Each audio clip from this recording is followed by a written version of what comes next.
この畑を潰します。かなり土が固まっているので、この機械で柔らかくします。これから大豆を植えていきま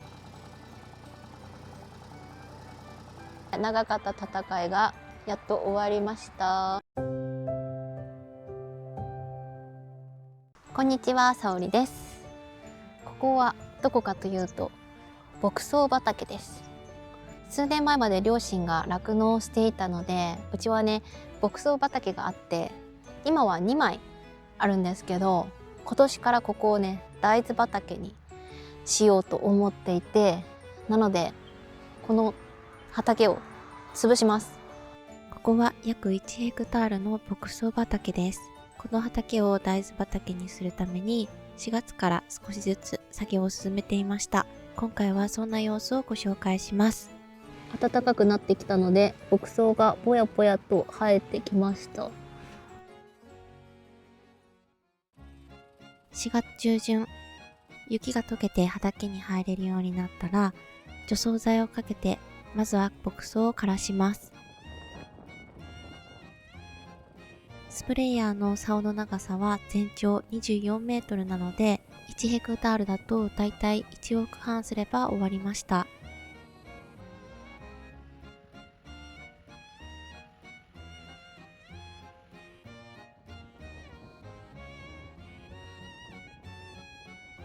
前回牧草畑に除草剤を撒いたんですけど、今回はサブソイラーを入れていきます。はい、これがサブソイラーです。今ちょっとかけてる途中なんで、かける前に取ればよかったな。めっちゃ見えないんですけど、こんな感じでエラみたいな形になってます。これが地面の中に深く刺さってですね、引っ張るとこういう感じになるんですけど、ここにエラみたいのがこっちとこう入るんで、ここに隙間ができると。そうすると水はけも良くなるよっていう感じになってます。はい、すごい土がついてるんで、だいぶ深くまで刺さってるんだなっていうのが分かりますね。ここまでついてるもの、土。ここは約10年くらいずっと牧草畑で、かなり土が固まっているので、この機械で柔らかくします。およそ30センチの深さまで刺さります。ヒレがついていることで、縦に割るだけでなく、横方向にも土を持ち上げてくれるので、土の通気性や排水性を良くします。なんで酪農をやめたんですかという質問を以前いただきました。酪農をやめた理由は飼料の値段が上がり、経営ができなくなったからです。牛たちが食べる飼料はほぼ輸入に頼っていて、その価格は戦争や円安の影響に大きく左右されます。そのため餌代がどんどん上がって経営のコストもかさんでいきます。酪農の収入は牛乳の販売が中心ですが、実は生まれた子牛を売ることも収入の大事な支えになっています。ただ飼料の高騰で新しく牛を飼おうとする人も減り、収入までにも影響がありました。5月中旬、そろそろ大豆の植え付け時期なので畑を完成させていきます。まずはロータリーをかけます。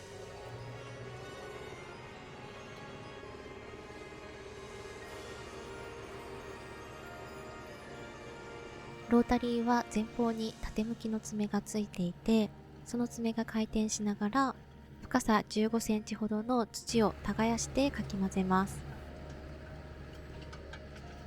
これによって地中に残った牧草の根もしっかり切ることができます。こっちがかけてないとこ、こっちがかけたとこ、あとカラス。ロータリーをかけ終わって今プラウをかけてます。後ろにあるこの白い機械なんですけど、普通に引っ張って走って、畑の端に行くと機械がくるっと回転します。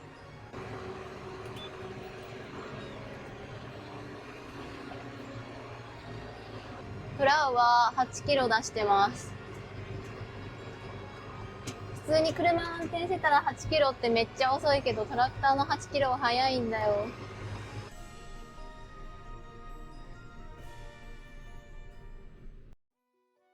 プラウは土を30センチほど深く耕し、上層と下層を入れ替える天地返しを行います。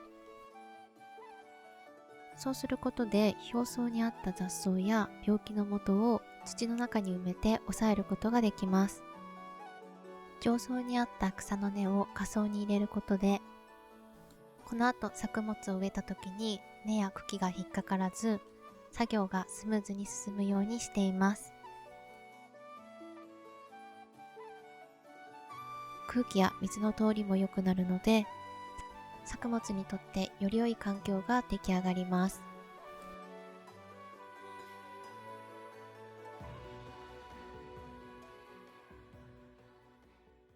すごいなんかもう上と下をひっくり返してるんですけど、ずっとここ牧草でそんな作業を何年もしてなかったので、なんか色が茶色いというか、なんかいかにも悪い色をしてますね。なんか色が普通の土と違う古臭そうな土です。上。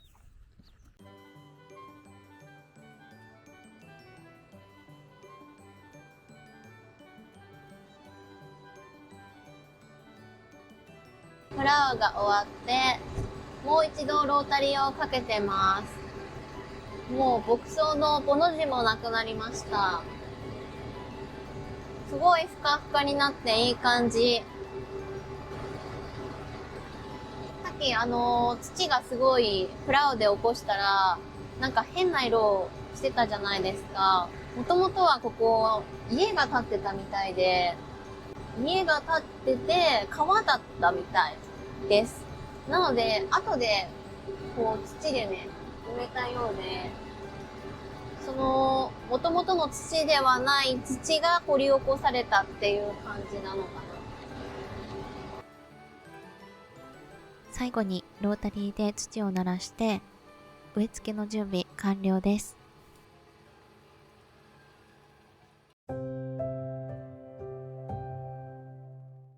はい。ということで、翌日です。整地し終わったので、これから大豆を植えていきます。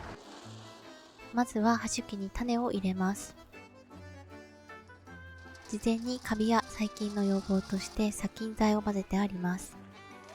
だいたい肥料と買って20キロの袋に入っているんですが、大豆とか小豆は30キロの袋に入っています。なので重いです。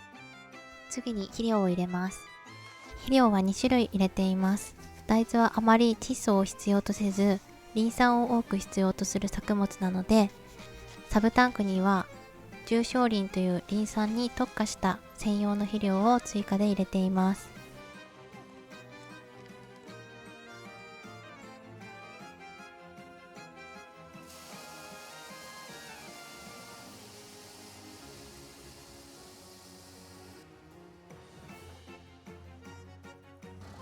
今回使用するトラクターはクボタの M5000 です。この葉種機を使って毎年豆類をすべて植えています。豆の種類によって大きさは違いますが、種をまく板のサイズを変えることでどの豆にも対応できます。これまで小豆、キヌサやエンドウ、スナップエンドウを育ててきたのですが、大豆を植えるのは今回が初めてです。9月上旬頃は枝豆になり、9月下旬頃には大豆として収穫できるそうです。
C1 が活躍してくれてます。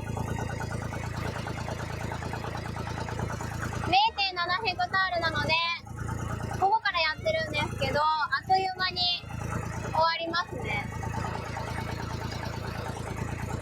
4系です。4畝ずつ植えてます。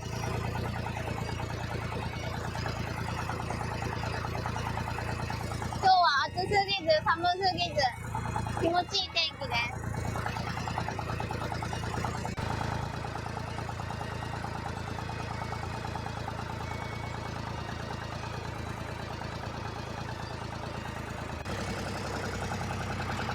終わりました。こういうね、牧草の根っこなのかなのがチリチリチリチリ残ってます。変に影響しなきゃいいんですけど、結構なんかね、カルチかける時とか機械に絡まったりしてめんどくさそうだなっていう感じ。はい、ということで長かった戦いがやっと終わりました。これからどう大きくなってくれるんでしょう。